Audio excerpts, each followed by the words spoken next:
In the late 1960s and early 70s, African Americans faced oppression and hardships as equal opportunity citizens. It wasn't long after when Black America began to seek change and took a stand for what they believed in. The Black Panther Party, created in the late 1960s, was at its strongest by the time the 70s rolled in, and affirmative action was in full swing. Black America needed a way to be heard, and what better way than to take advantage of the film industry? With the integration of film and the decline of the Hollywood studio system, there were a number of available talented Black actors, actresses, and musicians. The Black independent film movement took sight of this, while using the Black Power movement as basis for their film, giving birth to the Blaxploitation film genre. 1971 Sweetback Badass Song, directed by Melvin Van Peebles, was that film that gave birth to the Blaxploitation genre as we know today. It was a very controversial film, and the Black community had their mixed emotions and feelings about accepting this film. Basically because it was a Black militant film that glorified sex, money, drugs, prostitution, and even became required viewing for the Black Panther Party at the time. But nevertheless, Van Peebles did a considerable job with the film, and he spent a lot of time, money, and effort to produce this film. He even went broke trying to produce this film until Bill Cosby stepped in and gave him a $50,000 loan to actually complete the film at the time. But nevertheless, Sweetback Badass Song was definitely that film that gave birth to the Blaxploitation genre as we know today. Sweetback's Badass Song went on to open doors for the production of Blaxploitation film, being preceded by MGM's 1971 hit blockbuster Shaft, directed by Gordon Parks. Just as Sweetback, the soundtrack to Shaft was an integral part of the success and identity of the film, scoring Isaac Hayes an Academy Award for the theme Shaft.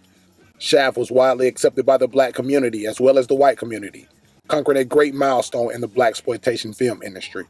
Indeed, the industry and genre were growing rapidly. More and more subgenres developed under the Blaxploitation genre. Most notable was The Life of the Pimp, coined by Robert Beck, aka Iceberg Slim, influencing movies such as The Mac, Willie Dynamite, and The Candy Tangerine Man. By 1975, the Blaxploitation film genre had taken off. There were a number of subgenres that developed under the Blaxploitation film genre. You had 1972's Blackula, which was a Black horror film. You had 1974's Foxy Brown, starring Pam Grier, which brought African-American women to the silver screen. You had 1975 Mandingo, which was an African-American history film. You had 1975 Dolomite, which was a Black comedy film. So with the development of Sweetback's Badass Song, Van Peebles opened the doors for a lot of subgenres, which actually grabbed the attention of the film industry at the time. Once the 70s hit, Blaxploitation film substance had become repetitive and the audience grew weary of the genre. It seems as if Black film was fading to an end. Black comedians like Richard Pryor tried transitioning to the silver screen in an attempt to support and keep the genre alive. But the content of his comedy was too much for the well-accepted PG audience. By the late 70s, the Blaxploitation genre had gone black. It wasn't until the early 90s when Blaxploitation film was given its second chance. By the time the late 70s rolled in, all the way up into the late 80s, the Blaxploitation film genre had taken a nosedive. And it wasn't until the early 90s when we began to pull ourselves out of this darkness with the help of new filmmakers of the era.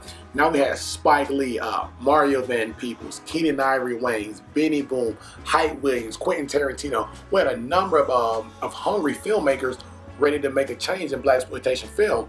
And from these great elite filmmakers, we were able to get the New Jack City, the Pulp Fiction, the Dead President, Belly, Do the Right Thing, and a number of other great movies that helped pull Blaxploitation film from under a 10-year rock. Over the last 40 years, we've managed to pass the torch of Blaxploitation film genre from generation to generation.